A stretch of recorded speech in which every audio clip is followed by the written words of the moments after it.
Hello all, this is Nina and you are tuning in to the 42nd episode of the Audible Weed Walk. Amazing, it looks like every time I do this weekly podcast, I have a penchant of landing on a day that is somewhat special. Well, maybe all days are somewhat special. So what is so special about today?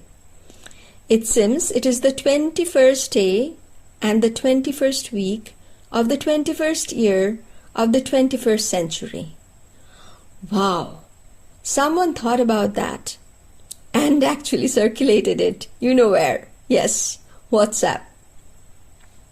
I've realized that based on my activity in the social media, say my Facebook page on Audible Weed Walk, whenever I go to my YouTube page, which is for Audible Weed Walk, it shows me videos that I might be interested in.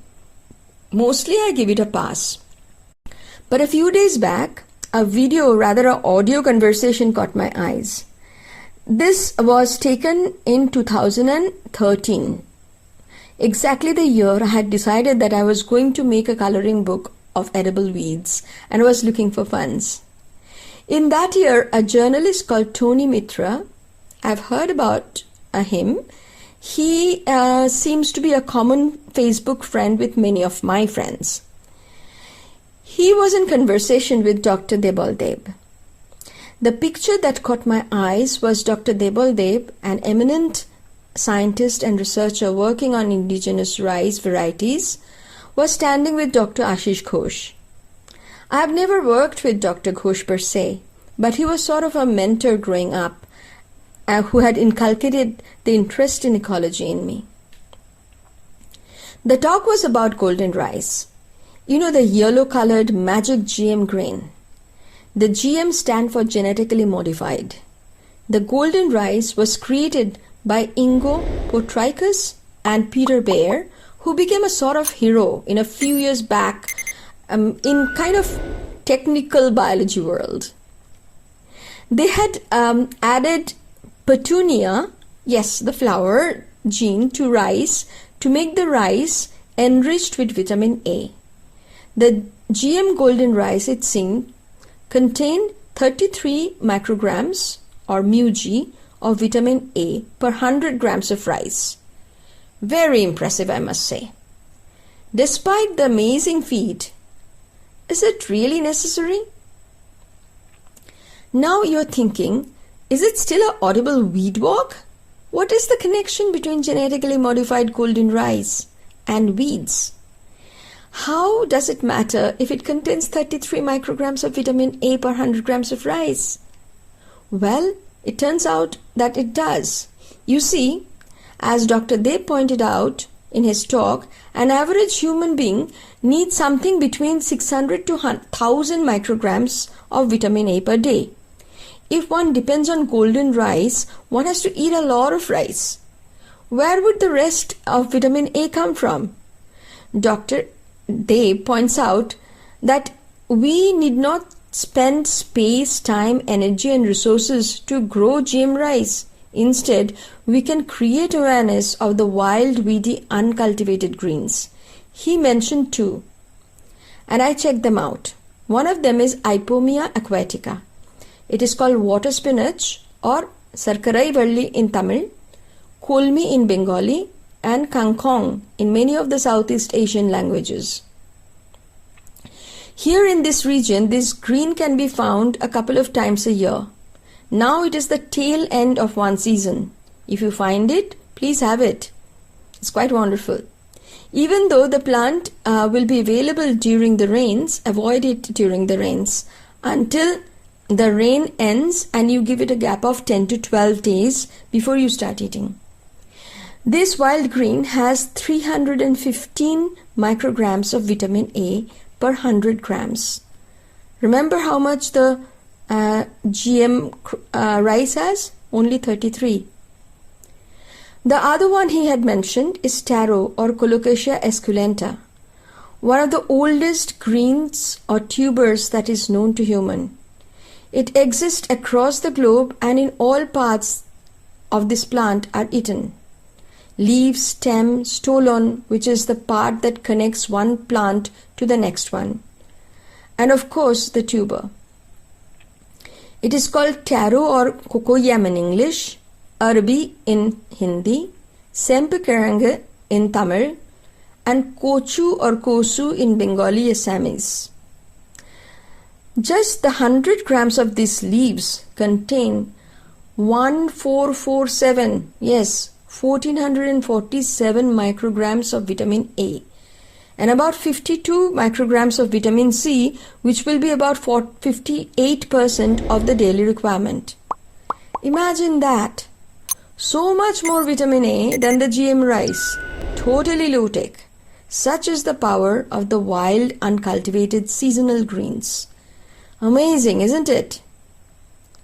Well, let's get back to my plan, the planned plant highlight of the day.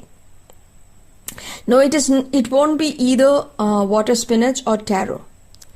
In the last podcast, I had talked about Kaba sura kudineer. What is that? Well, Ayush Ministry has listed this Siddha or Ayurvedic potion for building immunity. It is not something that has been created now. It was always there to deal with Kapha dosha. The ministry is recommending that under supervision of a professional naturopath, one could take this medication along with the standard treatment if one has mild or asymptomatic case of COVID. Please heed to the precautions there if you are considering having it.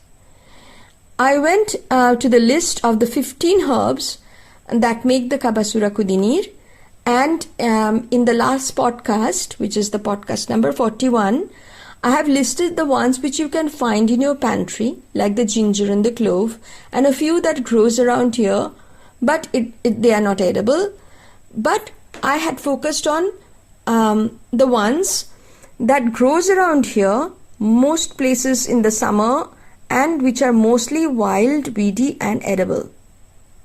My philosophy: why not incorporate the ones that are edible in our diet? When we are healthy, they can boost our health and immunity, maybe. At the least, it will break the monotony of eating the same thing, and you will get to try something new. And in doing so, you will know that you are fortifying yourself with some awesome nutrition and micronutrient-rich food. Well, my day's pick from the list is Adhatoda. It is called Justicia Adhatoda. Its scientific name. It's actually a shrub, not a herb. The plant is rich in vitamin C and has been used to treat bronchitis, well, maybe over 2000 years. It is also used for a range of other kind of cough and cold related ailments, including asthma and whooping cough. The plant origin is from India and in the area between Afghanistan and Vietnam. And it was later introduced and got naturalized in several parts of the world, including China, Eastern Africa, Madagascar, Sicily, Jamaica, etc. The leaves contain several alkaloids. One of them is called vasicine. It is good for our bronchial health and it decreases sensitivity to airborne irritants. There is no toxicity associated with this plant. However, there are few side effects, especially for people who are diabetic and pregnant women. It's best that the pregnant women avoids this plant. And people who are diabetic should know what doses to eat because it actually reduces blood sugar level. It is, I think what would be the best is to incorporate it in a recipe. This plant is called Vasaka in Sanskrit, Bashok in Bengali, Basingu in Kannada, and Arathoda in Tamil. I'll give you two recipes. The first one is a tea. It takes take 3 to 5 leaves, cut up, grind it with a little bit water, strain the juice and mix with 2 to 5 glasses of water. Bring it to boil and turn it off. Have it as a tea. It will be bitter. It requires acquired taste. The second one is actually a veggie green. For this, take a substantial amount of small or young leaves, say about a kg, about 2 bunches if you're buying them. The other ingredients that you would need is Justicia seed. This is not a very common spice here. This plant is called Asian spider flower or Clium viscosa. It is used as spice in the hill regions of India. However, this plant profusely grows around this area. Right now they are seeding. It is called Nai Kadagu in Tamil. Take about 3 teaspoons of this if you find them. If you don't find them, use black mustard. Then you would need asafoetida, about 1 teaspoon, salt to taste, and oil of your choice. But this particular recipe uses mustard oil, but you can use whatever you want to. Now wash the young leaves and boil them for 2 to 3 minutes. Then wash the leaves so that some of the bitterness is removed. Yes, part of the medicinal properties will also be removed in this way, but what it remains will also be substantial. Again, you are not taking it as a medicine but as a food, which is slightly different. You will get some of the same goodness but in a form that can be incorporated in diet. Next, you heat the oil in a thick bottom pan, add asafoetida, the Justicia seed or mustard, and let them crackle. Add salt, then the pre-boiled and washed leaves, and fry together. Then garnish with some dry red chilies, and eat this ideally with millet rice or millet chapati or flatbread. Traditionally, it seems it was eaten with ragi millet or ragi millet chapati. So add a dollop of ghee if you want. If you are vegan, avoid that. So that's a very simple recipe, isn't it? So try it and let me know how you like it. I'll see you next time. Until then, stay well and stay safe.